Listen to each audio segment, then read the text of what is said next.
Good evening and welcome to Muse on the News. I'm Lisa. I'm Kel. I'm Molly. I'm Jana. Hi. Hello, girls. How are you? We're very well, thank you. How are you both? Yeah, we're good. Marvellous, marvellous, as they say in Cyprus. Yeah, so Yes. delighted to be back sharing some news stories. And my goodness, what a week it's been. Tough week for women, I think, and a tough one for our country. So we do have some hard-hitting ones this evening, but we've also got a couple of really nice happy stories as well. So we've tried to bring some balance, and we'll always bring our good humour, and we always try to find the silver linings. So we also have a special guest this evening, don't we? We do have a special guest this evening. Many of you will probably know our wonderful friend of Pride in Surrey, Dr. Alasdair Pinkerton. Al, I'm going to bring you in now. Hello. Hello, good evening, everybody. Good evening. Hi. Not so much a silver fox today, Al, more of a pink fox.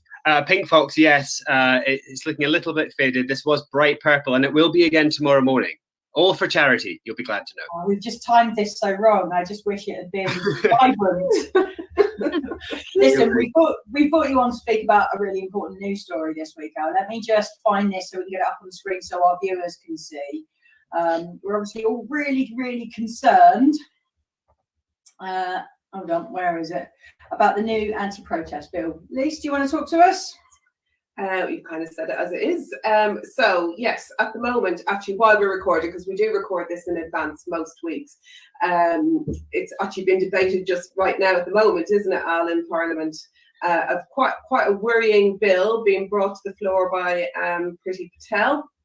Yeah. Would you like to explain a little bit about this bill? For anybody who hasn't seen Alasdair Pinkerton with us previously, Alasdair is Professor of Geopolitics at Royal Holloway University. So we're very honoured to have him with us, and he's kind of our resident expert with anything particularly political. So thanks for being with us. But would you mind just explaining a little bit about this bill and the potential impact of it? Yeah, I mean, this is a massive bill, 307 pages. It's a huge document, and it seems to be being forced through Parliament in a day and a half. It's getting its second reading, which is disproportionately short period of time. Jacob Rees-Mogg last week stood up in the House of Commons and celebrated the fact that Parliament should be about legislation. It should be about doing stuff, putting new things on the statute book. And he was preparing the ground for this bill and was basically saying, you know, this is what Parliament's here for. I mean, you know, the last time the government tried to force something very quickly through Parliament, and what happens when you don't debate something properly, and that happened, of course, at the end of last year with the Brexit bill and all of the things that are now unraveling. This is a huge document being forced through Parliament, and it contains some really concerning landmines in there. You know, there are things about sentencing, and you know, there's stuff about police powers, but I think for me, one of the really concerning things is the restrictions, the limitations on our free rights and freedoms that have been evolving for 800 years since the sealing of the Magna Carta. This document will significantly roll back our right to free speech, our right to dissent, and our right to protest. And that's really important, isn't it? You know, if you think about the things that we've achieved, going right back to the time of the Suffragettes, votes for women were achieved purely because women protested.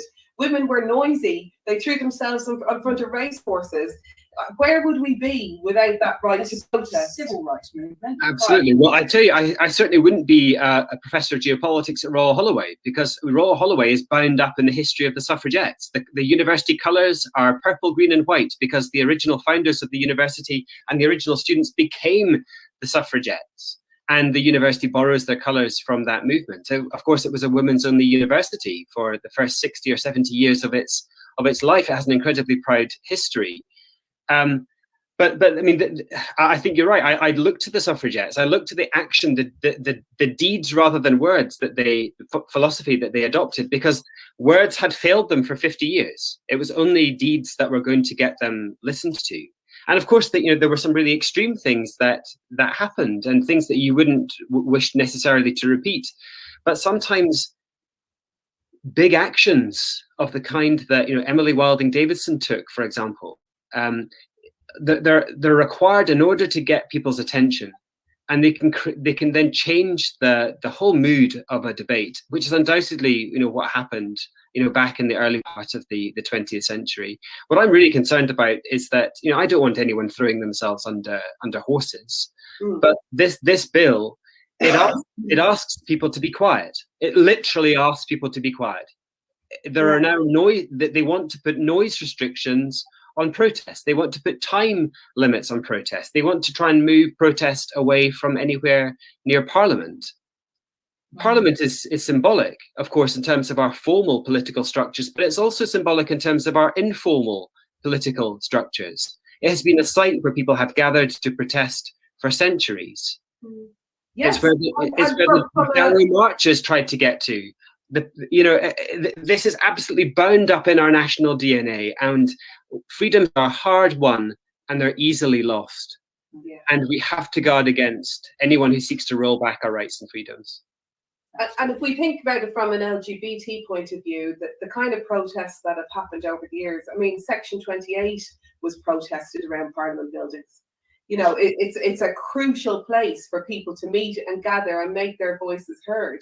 And I don't want to harp on about Brexit, so I'm only going to make this point once, but it was a very powerful message to hear the crowds outside the Houses of Parliament when that Brexit bill was being passed. And I think that taking that right away is hugely worrying. And for us as a movement, of course, Pride is a protest. We say that all the time. And even going back to our own Pride here in Surrey, we paraded through Woking, and I can tell you, I was there. It was a noisy affair. It was vibrant, it was brilliant, it was positive, but it was noisy. And I'm sure it caused annoyance. It's the wording. It's being able to employ words like to cause annoyance. Yeah, and that is so open for interpretation. It's so open to interpretation. Who becomes the arbiter of whether something is causing annoyance or not? Because you will always find somebody who takes a different perspective to the position that's being employed in the march, and who will be willing to say, I'm annoyed by this. This is annoying me. And then the police are then put in a position where they have to then say annoyance is being caused, and then they have to act on that. And of course, the bill also makes it far easier for the police to act if people stray beyond the allotted times, if people are too noisy, or they stray too close to Parliament. I mean, I actually think this puts the police in a really difficult position. We've already seen this week how poor the police can sometimes be when handling even the most peaceful protests. If you have a large protest, such as the Iraq War protest in the mid-2000s, for example, I mean, the whole point of that was to be noisy. It was to be heard. The government didn't listen. The Tony Blair government had become authoritarian by that point. But this is the whole point of protest. It's to be noisy. It's to be heard. It's to take some control of the streets. People who don't feel that they've got political power can seek to try and draw political power through the amassment of people, and to do that in places of political significance. And Whitehall and Parliament Square and close to Parliament and Trafalgar Square are places that's done. And there's a proud history of this. The CND marches, the anti-nuclear war marches, the anti-apartheid marches that you've probably seen photographs of and seen the amazing film footage of outside South Africa House, in Leicester Square. The Iraq War march, the Brexit march, everybody will find a cause at some point in their lives that is worth protesting for, and that somebody is protesting for. So even though, of course, this is all being done under the cover of COVID restrictions, when we're tired and we're inattentive, I think, to some of these big challenges, and also on the back of recent protests that have been kind of wrapped up in identity politics. They've been about, anti-colonialism, for example, and they've involved statues. The government are clearly hoping that a majority of the public, or at least a segment of the public, are willing to lose some of their freedoms in order to protect statues. I'm not, and I don't think any of us should be, because once those freedoms go, you will never get them back. That's the worrying thing. I mean, what do you think, girls? I think it's scary. That's the really difficult thing, isn't it? When something gets taken away, it's so much harder to get it back. And I kind of feel, and I'm sure you guys will agree, that some of these things seem to be being rushed through Parliament, under the kind of disguise of COVID and the situation. And we are all tired. And a lot of us don't necessarily feel like we want to go out and protest at the moment because of fear of being arrested or manhandled, and also just the safety and respect. We've all lost people in the virus, and so we don't want to go out unnecessarily. And actually then they're getting away with doing some of these things much quicker. And like, obviously we saw that with Brexit, and you said, do you think similar things, is this actually being debated properly in Parliament when it tries to go through so quickly? 367 pages. It just took me 4 days to read 120 pages in a book I'm reading. So who the hell is reading those pages? It can't possibly be scrutinised properly. But they admit that they don't. It's impossible. There will be people voting on this bill tomorrow who have not adequately taken part in the debate, who have not read it. And when Jacob Rees-Mogg stood up in Parliament last week and said, this is what Parliament does, it's about legislating, I just fundamentally disagree with that. So sometimes it's the job of Parliament not to legislate. It's not to do something. I don't buy into the something must be done, this is something, therefore we must legislate for it attitude to politics. Sometimes it's the job of politicians to say, actually, we have a balance between our rights and our freedoms and the powers that the police have. And I think we're pretty much there. I mean, if anything, I think the police have probably too many powers, as have been demonstrated this past week. But also, here's the thing: the powers that they're telling us that this bill gives the police aren't the powers at all. The police already have the power to deal with Extinction Rebellion protesters who glue themselves to pavements. They've already got those powers. This isn't about that at all. So extreme protests, the police are already, they're brimming with authority. This is about limiting people, the ability of people to make noise, the ability of people to protest when they want at the time that is going to be most effective to their protest, and to do so at the center of political power in this country.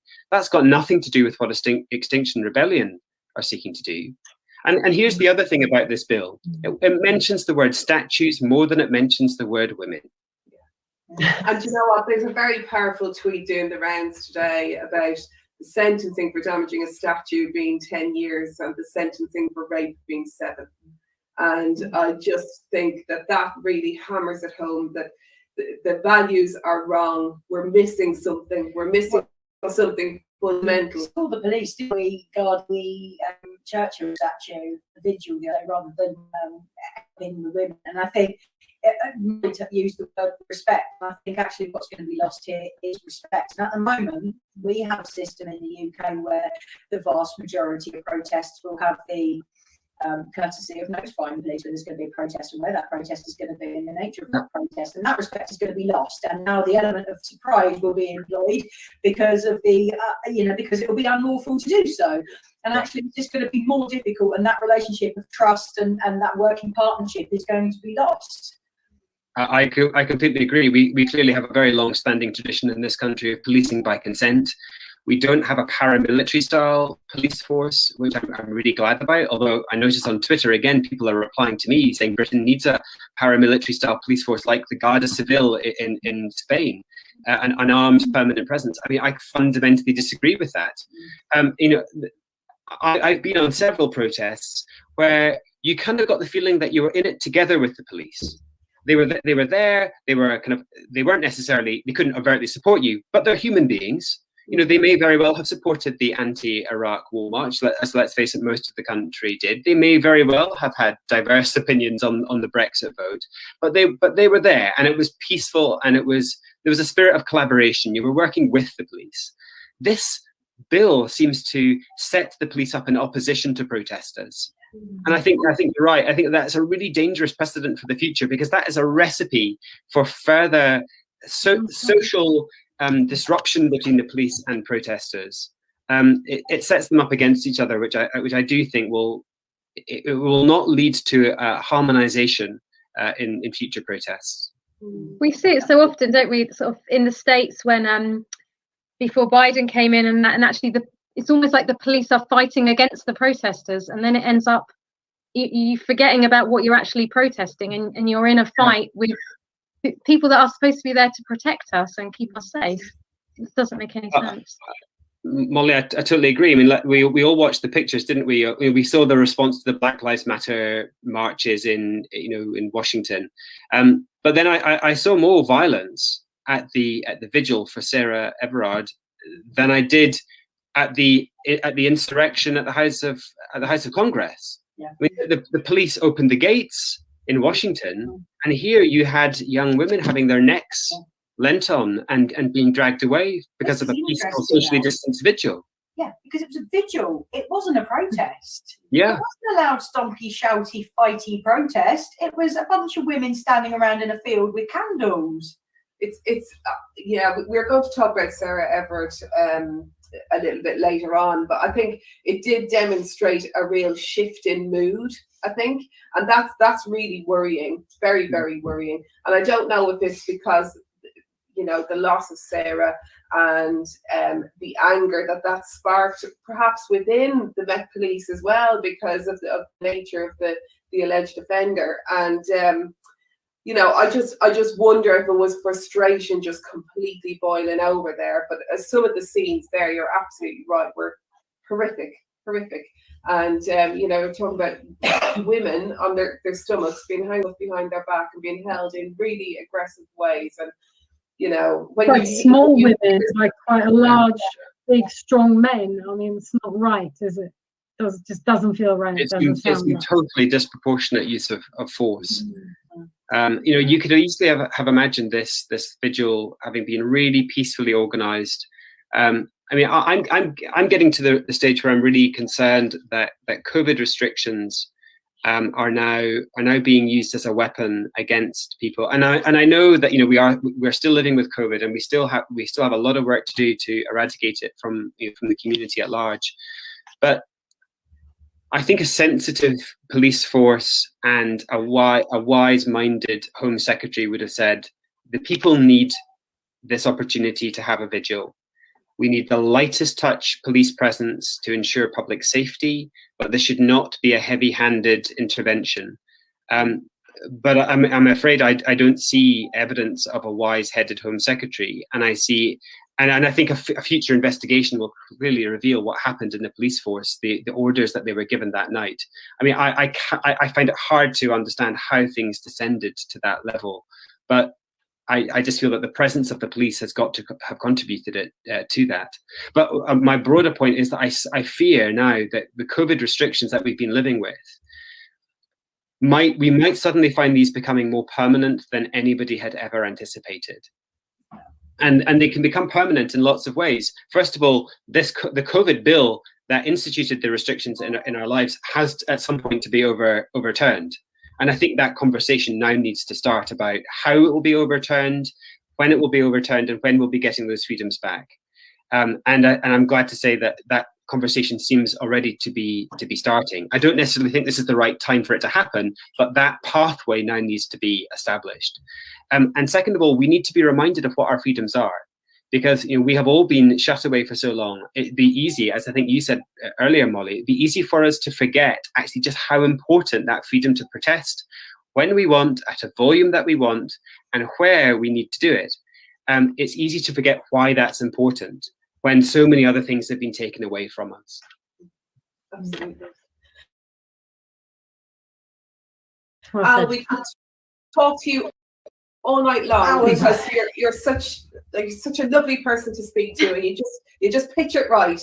Well, thank you very much. It's always such a pleasure to be invited. Anytime you want me back, I'd be delighted. I'm sure there's going to be more conversations had about this subject now. So we'll invite that. Yeah. And in the meantime, implore our MPs, if they're watching, to please think very carefully. And I would definitely say that whoever's viewing, although I don't know whether this will go out after this vote has been taken, you will know the result by the time this recording has gone out. But if nothing else, write to your MP to express either your gratitude for voting the right way or your disappointment in them for voting the wrong way afterwards. Because unless MPs are held to account, unless MPs are held to a higher standard than frankly they're being held to at the moment, I don't think anything is going to change for a very long time. Wise words. Yeah. Very wise. Thank you so much, Al. Thank you for joining us. No doubt we'll talk to you. Take care, everybody. See you soon. Thank you so much. Thank you. Well, Wow. isn't he just such a nice man? We could have covered this topic, I think, for the whole show, but we're going to move on. Probably. Maybe we should have done. We could have done, but I think our viewers are kind of used to us doing more than one thing, aren't we? Actually, we've got a couple of really important news stories this week, and what we're going to cover now is the census. It's Census Week, girls and boys. I'm sure most of you know. The census date is 21st, which is this Sunday, isn't it? It is this Sunday. Yeah, I think it is. Yeah. And something really interesting has happened. So this year, as many of you probably would have seen in the news, there are questions being asked with regards to sexuality. There are questions being asked with regards to gender identity, and that's been pretty well reported. What we would like to talk about today is a special procedure that's been put into place so people who aren't necessarily out to other members of their household can now go in and fill the census out independently, give their truthful answers, and the answers which they give will override any answers which have been completed by the main person who has filled the census out for the household. This is insanely brilliant. What do we think, girls? It's clever. Yeah, I can't believe we finally got to this point.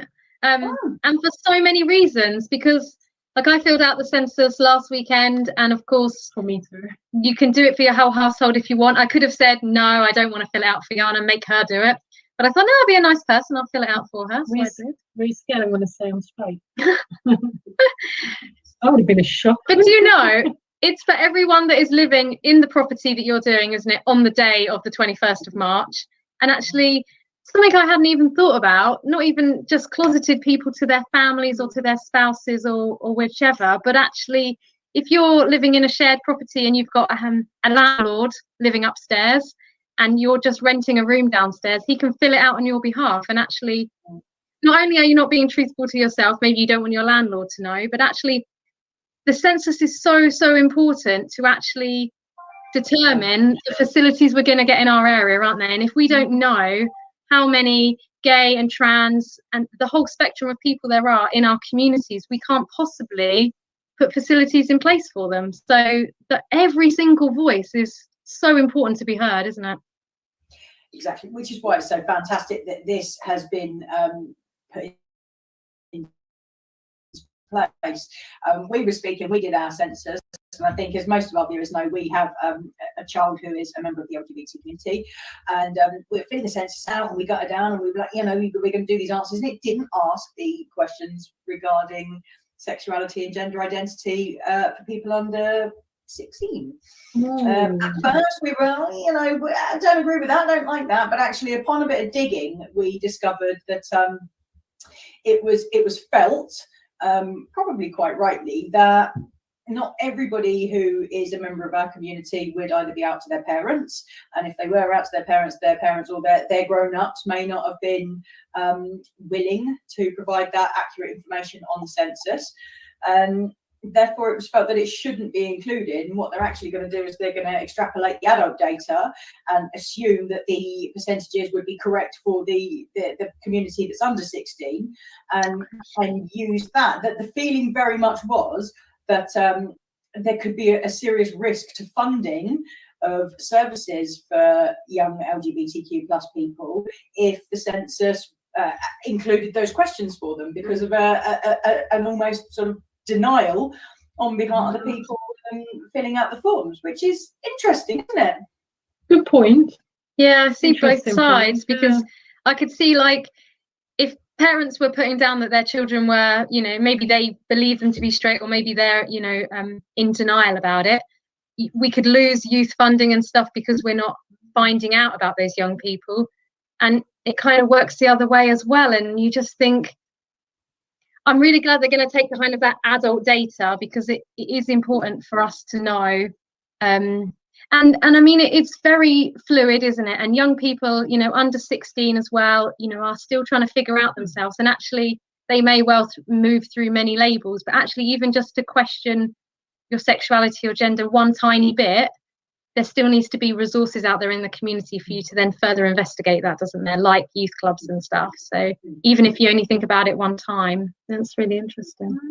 I wish that there was an option for both. Like I wish that when we brought her down the stairs, she could click that button because she really wanted that and she wanted ownership of that action. And I'm sad that she didn't get to do that because I think it's really important.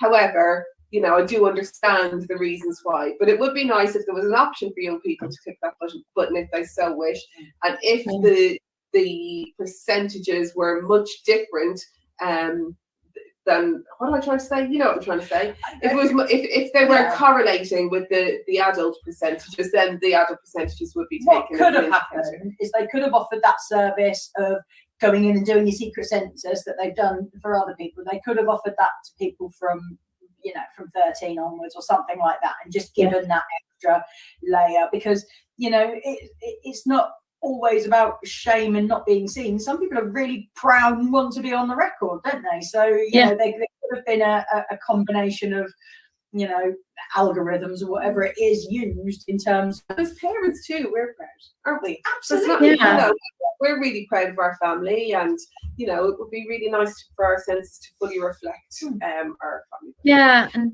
we're just going to have to wait another 10 years now. Nonetheless, huge steps forward with this census, and make sure you do it. Make sure you do it on the 21st. And if you can be honest, if you're in a situation where you can be open and honest about yourself, then please do so. However, if it's a struggle, use this little hack. That's to go in and, you know, make sure you're counted, because it's really, really important. I don't think it's a choice. I asked Molly and she said you get fined if you don't do it. Is that correct? Well, it is a compulsory thing, isn't it? Yeah, they do come around and knock on your door and ask if you've done it. And you can, of course, like we have, you can do it beforehand as well. I mean, most of us know where we're going to be on the 21st of March because we're not going anywhere, are we? Yeah, we've done ours. It just has to be done by the 21st. Yeah. And it doesn't take too long, 10-15 minutes, I think, to do the house. You know, 3 hours if you've got as many kids as we have. But do you know, I can remember as a child, my parents filling it in, and they'd come in a big massive booklet. Lodge. Yeah. All in black caps, and then you do half of it, and then it says use black ink. Yeah. Got to ask for another one. Anyway, we could talk about the census all day long, girls, couldn't we? But we've spent so much time talking about the right to protest without needing to move swiftly on. Molly, we're going to move on. This is me. Yours. So this is a really important topic. Do you want to talk to us about your story? Yeah, definitely. So, you know, we've kind of touched on it a little bit with Alasdair as well. And so, but this just takes a slightly different lead of it. And this article says basically it's for women to feel safe in public spaces, men's behaviour has to change. And it's a really interesting article that's obviously come up because of disappearance and then the murder of Sarah. And it talks about what's happened to her and what has happened on the social media timelines in the last week with the amount of people that have come forward. And a bit like some of the hashtags we've had in the past, the sort of Me Too things, people sharing their experiences. And I feel like there's so many sort of millions of women out there that are saying, actually, this has happened to me. I've been assaulted. I've been catcalled. I've been harassed. And I'm reading something here like 80% of women covering the entire spectrum of ages have had some kind of fear in a public place. And I can completely understand that because I think literally everyone I know has experienced something.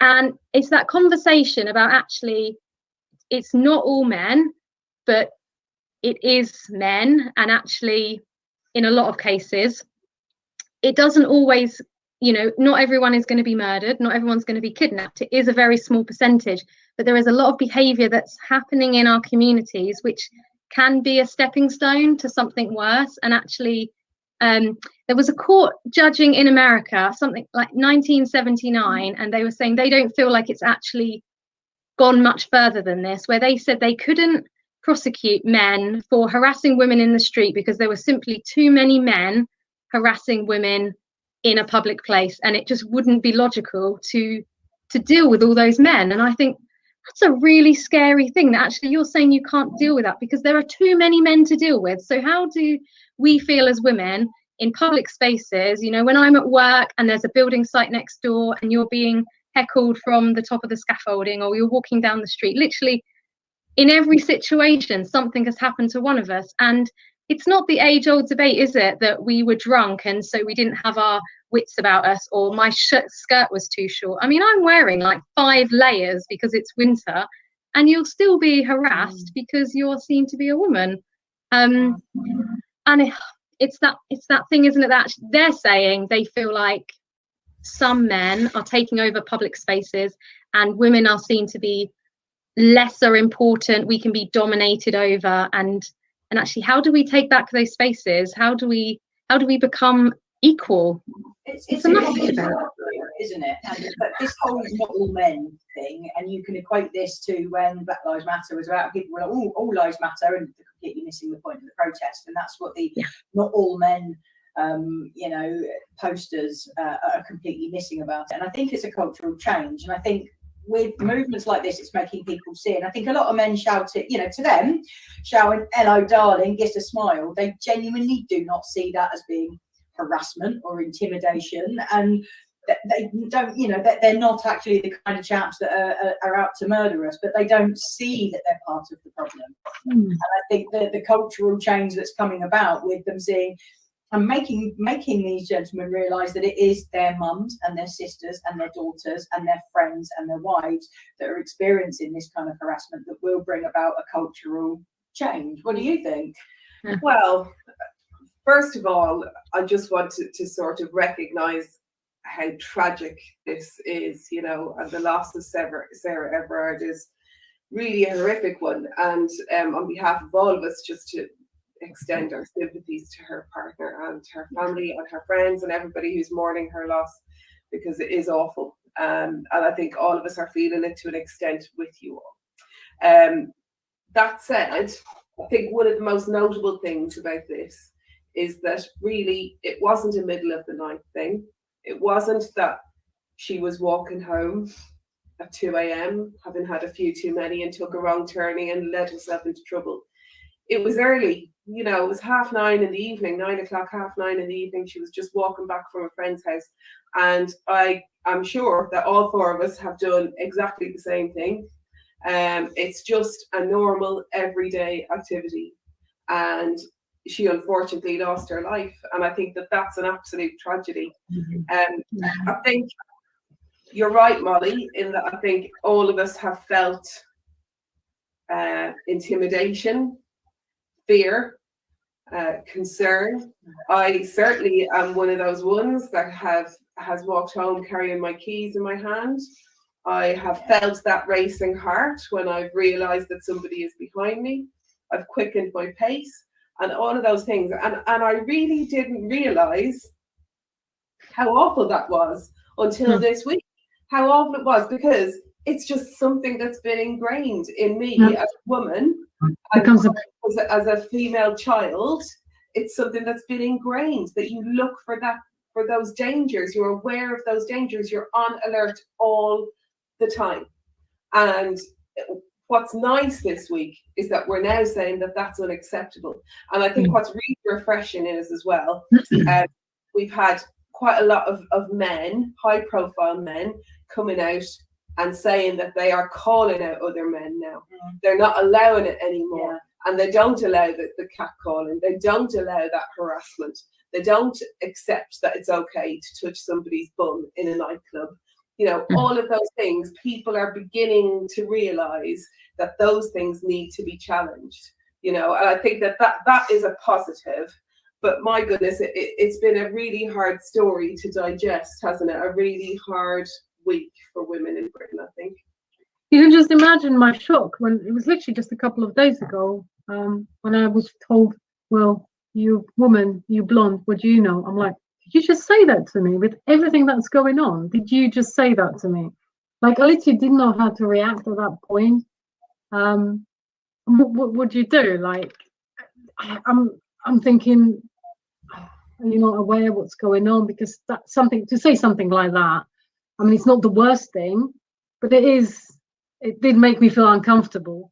And I feel uncomfortable a lot because I work on my own. I often work nights. I'm out there on my own at night, and the amount of times I try to make myself look like a man, And you know, I wear like, it's not very nice, you know, oranges, PPE, whatever. So it does often make you look quite manly, I suppose. But even so, like with my body, you can probably tell the way I walk that I'm not a man. And you know, you kind of like think, oh my god, it's so dark, do I have anything in my pocket? And you know, just trying to carry something with you, try to walk like a man, make yourself look bigger. And I'm like, yeah, I do that all the time, and I've not even realized that that's just become part of who I am and how I react to things. And yeah, try not to go places that, you know, are dangerous or take shortcuts.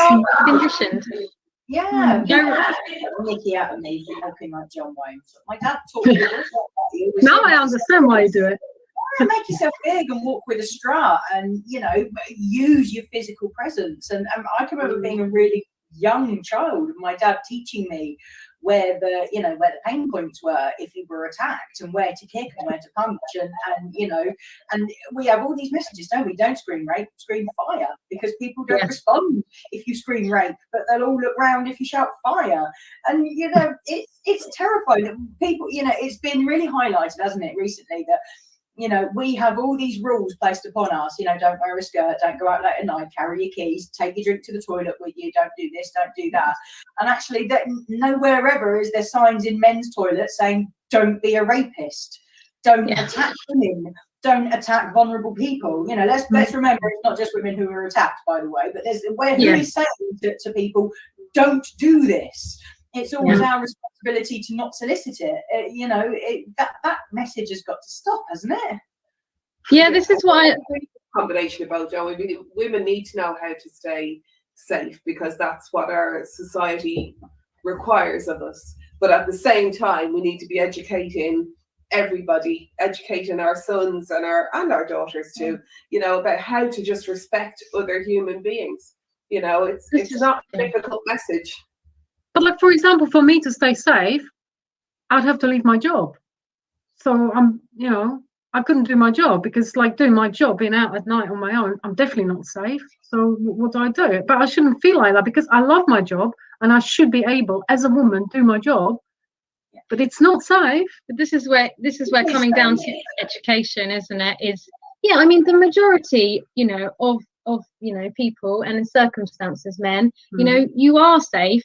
We are made to feel like in every situation we're not safe, and that is wrong, and we do need to address it. And I think that thing about getting men to realise, men that have, you know, no qualms about us and no intention to harm us, to make them understand how we feel around a lot of men in a lot of circumstances. And if they can understand that, then maybe they can, you know, silently kind of make us feel more safe about that as well. I remember as a child, I don't know how young I was, but kind of having that thought that if you get in a lift by yourself, make eye contact or say hello to everyone else in the lift. So if it's a man in there on his own, sometimes I wouldn't get in, but sometimes I would make sure I say, oh, hi, have a nice day. Because if you've spoken to them, supposedly less likely to do something to you. And also you've kind of, they might think, oh, you're going to recognize me if, you know, I have to be in a stand-up and, you know, in a line or whatever.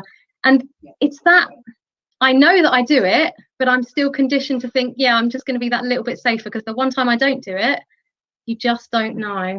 And that's just sorry. I feel like if there is a man out there that really wants to do something to you, hurt you, doesn't matter how much eye contact you do. But there are also men out there who have got the best of intentions. I can remember 10 years ago now, my teenage sister had fallen asleep on a train. And, you know, being a teenager, she was an attractive girl. She had a short skirt on. She'd had too much Prosecco, and she'd fallen asleep on this train. And she ended up at the end of the line. And there was a man that happened to be on the same train as her, and he carried her to the guard's office, and he used her mobile phone to phone my mum, and he phoned her and he said, I'm with your daughter, I will wait with her now, I am here, you need to come and get her. And he told the station guys, and he waited with her until she'd driven an hour and a half to go and get her. You know, so for every man that screams obscenities at women, there's that man that will protect and stand up for people and do the right thing. You know, many more people do the right thing. Of course, it's the majority of men and women prepared to do the right thing. I think it's really important that we don't live in fear. Yeah, definitely. Good guys, you know? We've got lots of good men, haven't we, We've in got our lives? lots of And, you know, wonderful boys in our lives. right. Well, Alistair's one of them for sure. Oh, he's such a gent. Such a good man. He's got a very He's lucky lots of wife. lovely man. We know this. Yes, exactly. Right, okay. Jana, Jana, we're going to move on to your lovely, lovely story. Aw, something light and loving. It's beautiful.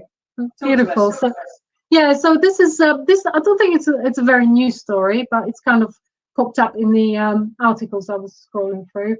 But it's about a couple from State, Sarah and Jenny, who were married for a decade, had a couple of kids, and then one of them decided to come out as a trans woman, and actually it turned out to be absolutely fine because her wife she's not decided, but she came out gay. So, you know, and this story is about, you know, saying that really she wasn't in love with the shell of a person she was with. She was in love with that person, and you know, they probably would have been together anyway, but this just kind of made it even better for them. So they both seem to be really happy, and it was actually I think one of their children that kind of helped this happen, because they had a suspicion that one of their boys potentially be gay. So they started talking about it, and this gave her and I don't know which one's Jenny and which one's Sarah, so I do apologize,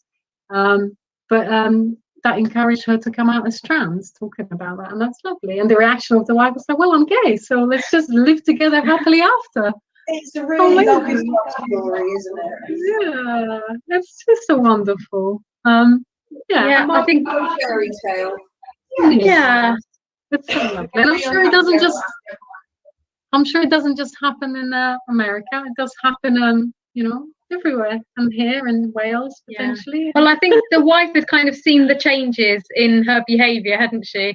Kind of, you know, starting to wear more feminine clothes and wearing like a silk nightdress to bed. I think that probably would have been quite a big sign for me. Yeah, definitely.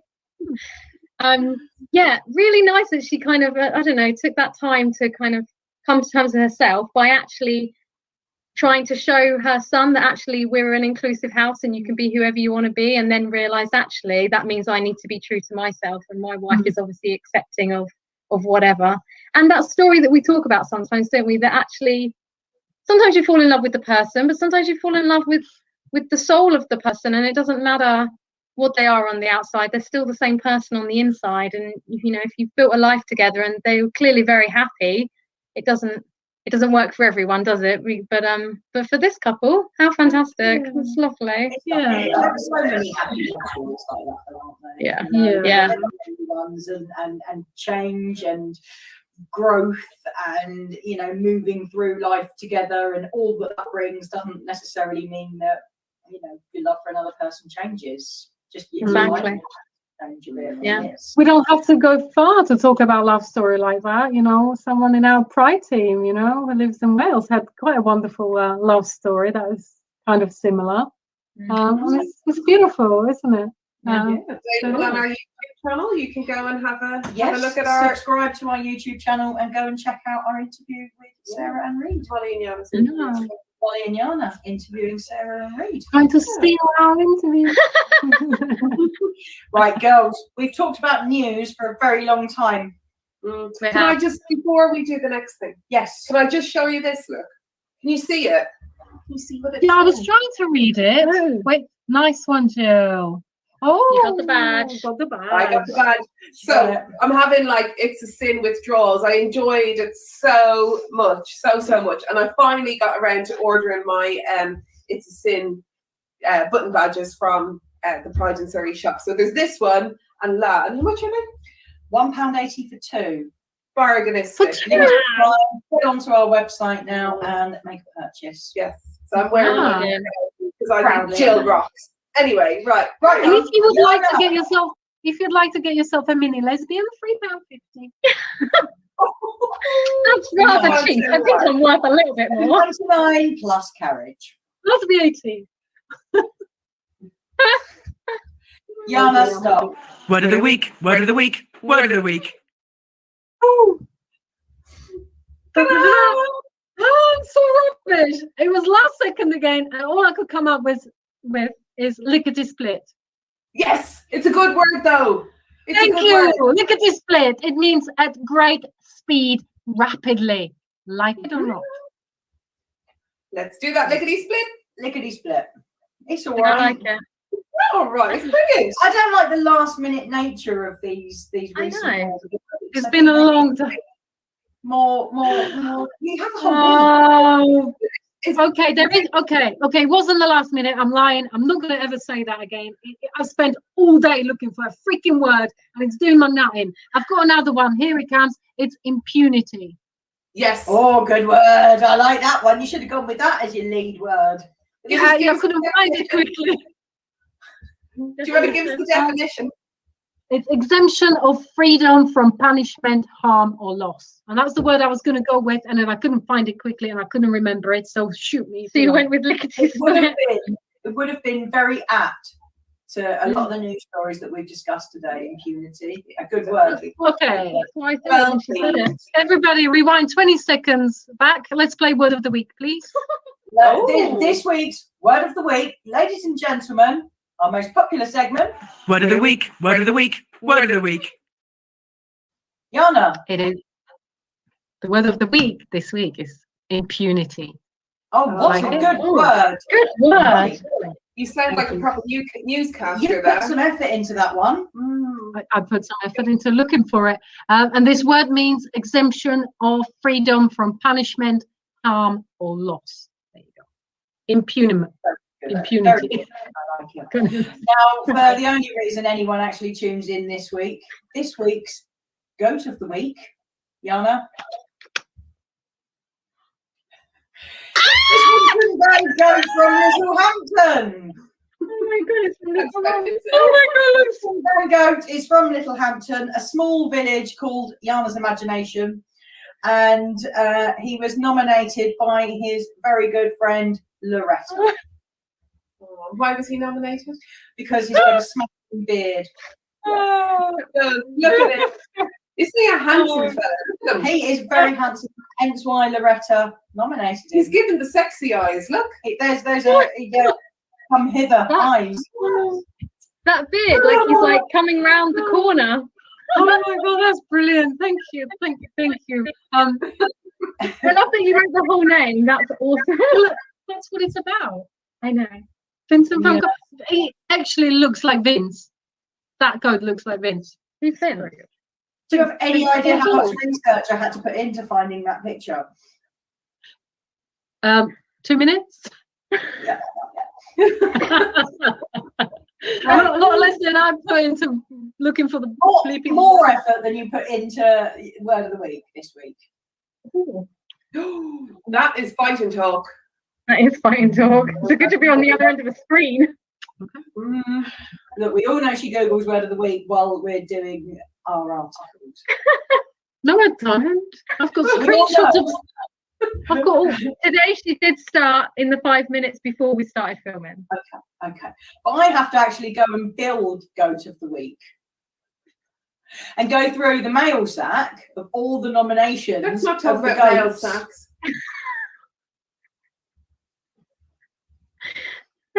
That's okay. We've ended the week how we started, to be fair. We need to end this broadcast. Everyone, this has been this has not been word of the week. No, this it has has been not. News on the News. Can I just ask all our viewers to please subscribe to our YouTube channel and to go back over previous episodes of News on the News, to watch our wonderful cook-alongs and to check out some of our interviews, some of our special content and some of our chat shows, because there's a lot of content out there and I promise you we're not in all of them. There's some good ones. Yeah. Some very good ones, and actually some that can only be screened on YouTube because they're 18 plus. So got some really good comedy on there. So please do go and check it out. Ladies, thank you. Pleasure as always. Joy. Thank you very much. Thank you. That it's Thank it you. went really. Thank you. It went really quick. It went quick. It went really quick. It was like lickety split episode. Lickety split, Right. exactly. Yeah. You say that without impunity, young lady. Uh-huh. Very good. Very good. And special thanks, of course, to Alasdair Pinkerton. Thank you so much, Al, for joining us. A brilliant friend of Pride and Surrey, and it's always good to have his wisdom and knowledge. He just knows so much. He does. Just brilliant. Fantastic, Okay. Jen. Yeah. Right. Good night, everybody, and yeah, we'll see you again next week. See you next week. See you later. Bye-bye. Bye. Bye.